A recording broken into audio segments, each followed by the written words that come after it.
বিশ্বকাপের মতো বড় টুর্নামেন্টের আগে স্বাগতিক দেশের নিরাপত্তা পরিস্থিতি যাচাই করা আইসিসির নিয়মিত কাজ। এই কাজের অংশ হিসেবেই তৈরি হয় ইন্টারনাল থ্রেট অ্যাসেসমেন্ট রিপোর্ট।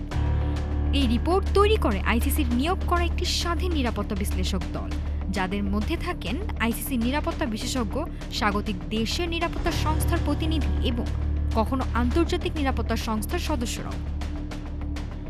এই রিপোর্টের উদ্দেশ্য একটাই, স্বাগতিক দেশে কী ধরনের নিরাপত্তা ঝুঁকি থাকতে পারে তা তুলে ধরা। এতে কোথাও বলা হয় না কোন দল খেলতে যাবে কি যাবে না। সেই সিদ্ধান্ত নেয়ার দায়িত্ব সংশ্লিষ্ট ক্রিকেট বোর্ডের।